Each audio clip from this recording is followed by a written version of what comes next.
Jadi di sini boleh kita katakan bahwa sebenarnya agama Buddha itu adalah bukan agama. Agama Buddha itu secara sederhana hanyalah merupakan satu jalan hidup ataupun cara hidup. Sebagaimana yang telah disebutkan di depan bahwa apa yang diajarkan di dalam agama Buddha adalah ya supaya kita menjadi orang yang baik, supaya kita menjadi orang yang baik hati.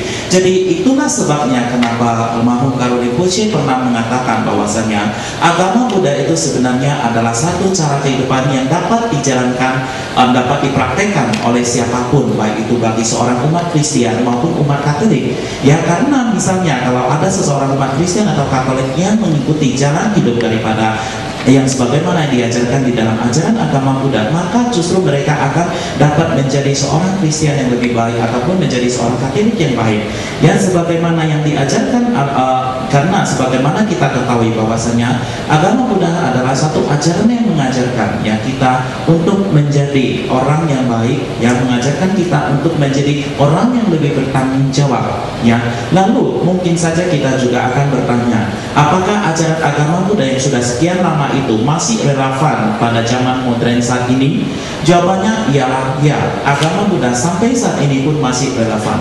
Karena agama Buddha tidak pernah didasarkan pada satu keyakinan yang membuta, tetapi didasarkan pada sesuatu yang berdasarkan alasan-alasan. Dan juga yang menjadi poin yang penting adalah bahwa yang menjadi tulang punggung daripada agama Buddha itu adalah cinta kasih dan welas asih. Jadi sebagaimana kita ketahui bahwa cinta kasih dan welas asih itu adalah sesuatu yang akan selalu dibutuhkan tanpa memandang waktu, baik itu dari zaman dulu sampai saat ini dan pada saat yang akan datang. Oleh sebab itu, maka ya kita mengatakan bahwa agama Buddha itu ya, oleh sebab itu maka kita lihat ya itu akan sesuatu yang akan terus bertahan sampai selamanya.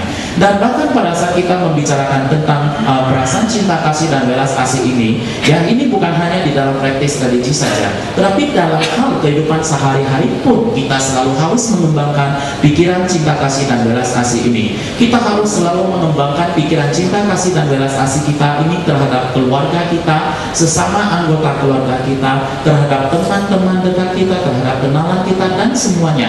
Jadi kita harus dapat mengembangkan cinta kasih dan welas asih ini di dalam kehidupan sehari-hari kita. Dan bila mana kita dapat benar-benar mencintai orang lain, mengasihi orang lain dengan setulus hati, maka kita akan justru merasa lebih gembira, hidup kita menjadi lebih bahagia. Kita akan, bila mana hidup kita, pikiran kita dipenuhi dengan cinta kasih dan welas asih, ya kita akan menjadi orang bahagia. Dan bukan itu saja, orang-orang pun akan melihat kita menjadi orang yang lebih cantik ataupun orang yang lebih indah, orang yang lebih ganteng. Tetapi bila mana hidup kita ataupun diri kita selalu dipenuhi dengan rasa iri hati, kemarahan, dengki dan seterusnya, maka apa yang terjadi adalah kita akan kelihatan sangat mengerikan dan kita juga akan kelihatan sangat jelek sekali.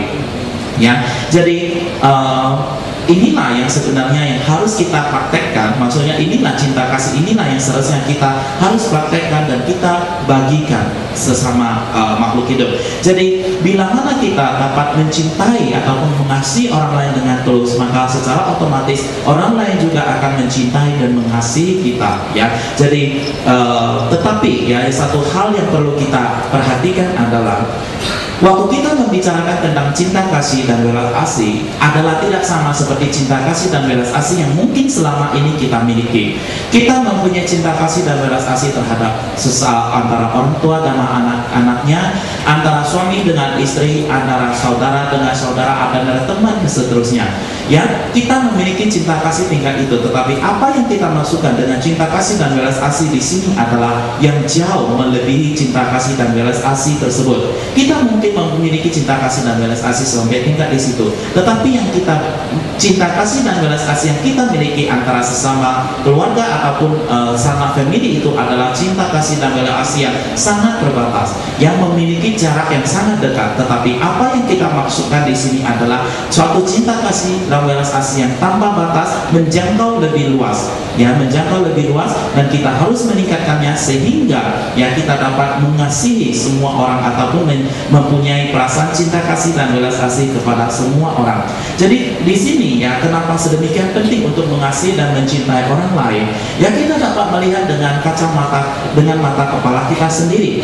Kita melihat Pangeran Siddhartha. Pangeran Siddhartha dia mencintai orang lain jauh melebihi dia mencintai dirinya sendiri. Dan oleh sebab itu maka setelah sekian lama 2000 tahun lebih ya sampai hari ini pun kita semua masih menghormati ya Pangeran Siddhartha tersebut. Kita selalu menghormatinya sebagai Buddha. Sedangkan kita sendiri yang selalu mencintai kita diri sendiri, kita selalu bersikap egois, kita selalu mementingkan diri sendiri. Dan itulah sebabnya kita saat ini masih berada di sini, artinya berada di alam samsara ini.